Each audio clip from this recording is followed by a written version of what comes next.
Stop number 2 of the Great American Bash Tour took place in Washington, D.C. And we kicked off the night with another match, kind of a throwback to a match that also took place in Washington, D.C. all the way back in December of 1997. The main event of Starrcade 97, Hollywood Hulk Hogan, Sting. The match that probably could have and should have been the biggest main event, the biggest match in pro wrestling history. Obviously, we know that didn't really play out that way. A little bit of controversy, maybe a lot of controversy surrounding this match, and it not really going off the way that it should have, where the fans really got the payoff that they really deserved after 18 months of build-up on this match. But we decided to have a throwback here in our kickoff here in Washington, D.C. Hollywood Hulk Hogan would get the win, but definitely a clean finish in this one, kind of unlike what we saw back at Starrcade 97.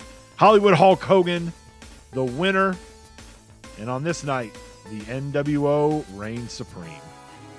Then in our next match, we saw the WCW Television Championship on the line. Otis looking to win his first singles title in the open mic universe, taking on Shinsuke Nakamura. Nakamura, who has been television champion since WrestleMania 2. He actually defeated Dragon Lee, who held that belt for almost a year. But Otis, in his time in our universe, is a one-time WCW Tag Team Champion.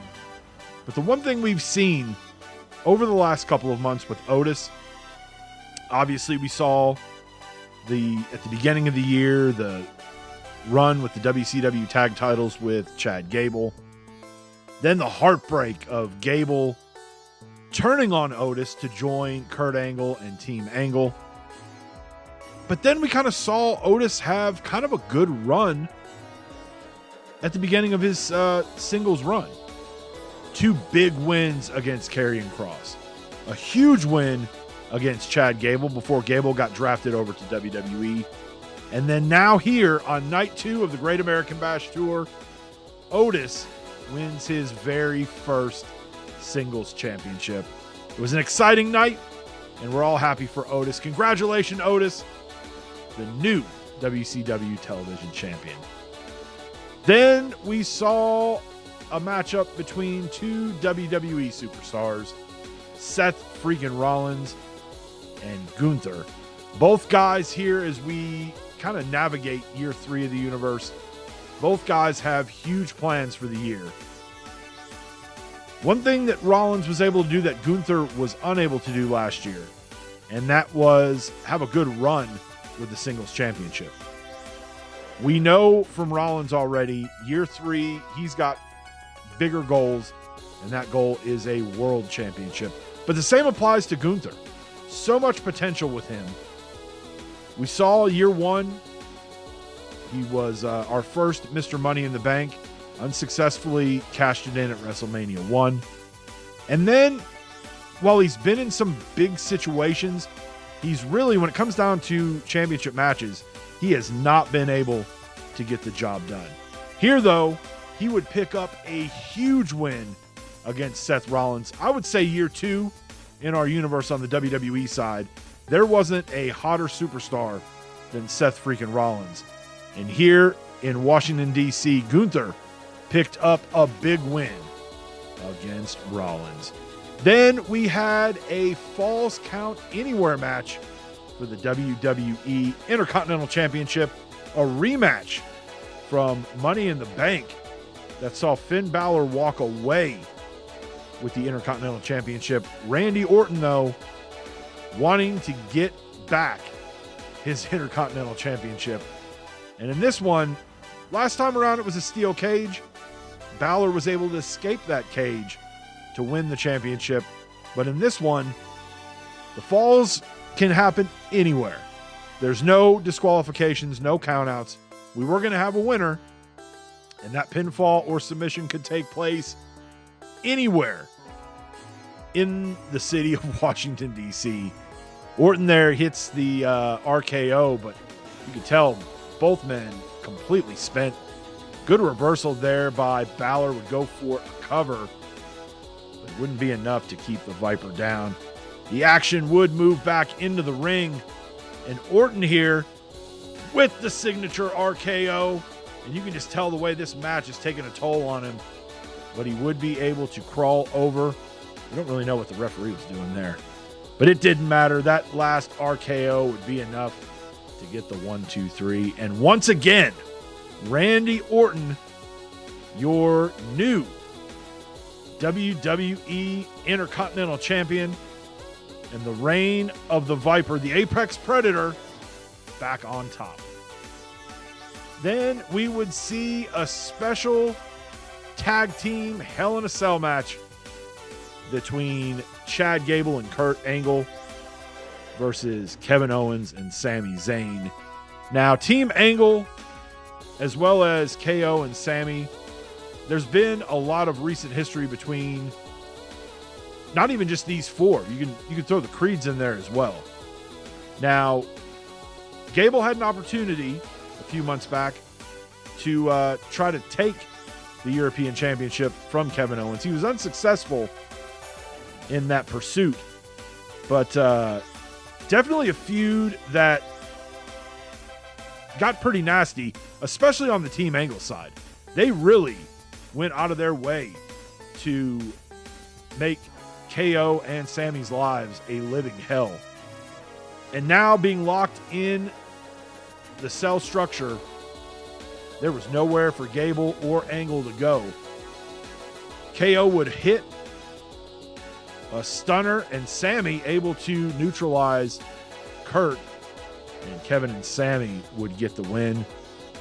Maybe after this victory, Kevin and Sami can finally move on from Team Angle. And we know Owens has got to have a very short memory, as when we head to Boston for our next stop, he's going to have a huge title defense against Carmelo Hayes.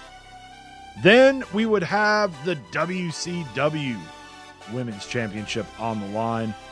Raquel Rodriguez defending against the Queen, Charlotte Flair. Charlotte, a former two-time WCW Women's Champion, but both of those title reigns were not very impressive. One lasted literally about 3 weeks, and the other one lasted right at a month.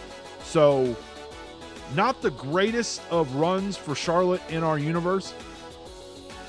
But this is a huge test for Raquel. Raquel, who battled and clawed, and it really took her change of attitude and aligning with the new LWO that finally set her on the path to finally becoming a champion. But even regardless of the successes that Charlotte has had in our universe, you're still in there with Charlotte Flair, the most decorated woman outside of the open mic universe that we have in women's wrestling today. And Charlotte almost had Raquel there. She would get her in a figure 8, but Raquel would be able to break the hold.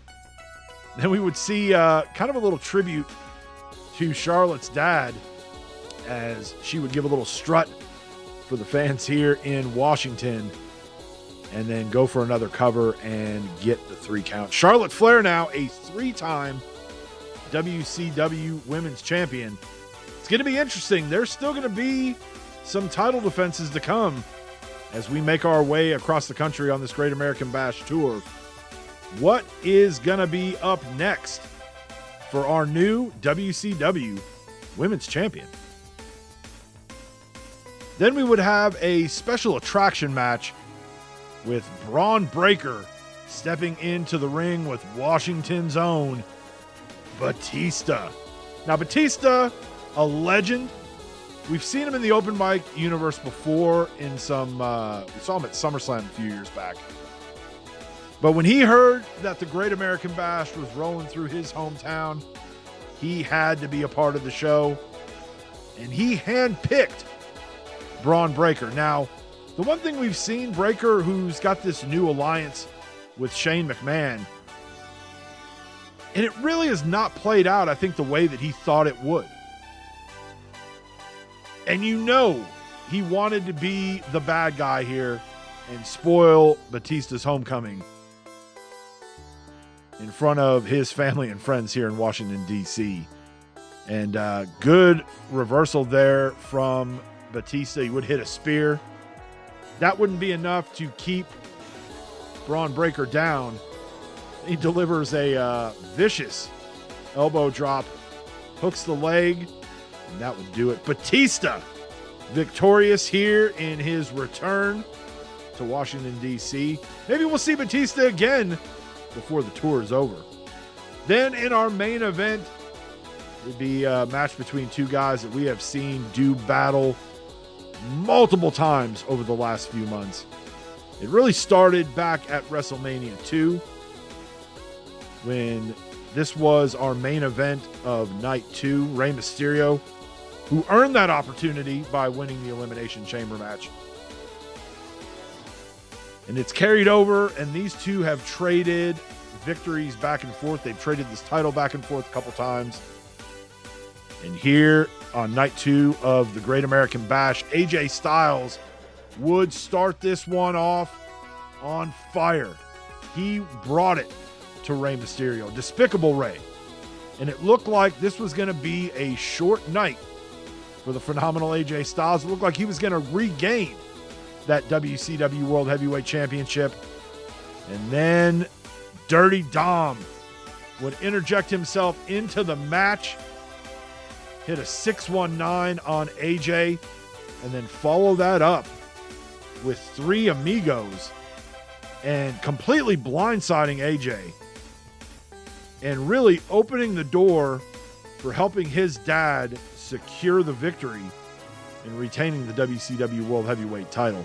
We've seen that Despicable Rey and the LWO knows no bounds when it comes to trying to protect their leader, Rey, especially when it comes to defending his WCW World Heavyweight title. In the end, the difference maker ended up being Dirty Dom, and Rey Mysterio, Despicable Rey, again sends the people in Washington, D.C. home unhappy as he remains WCW World Heavyweight Champion. Thank you for watching. Be sure to like and subscribe so you don't miss what happens next. And we'll see you in Boston.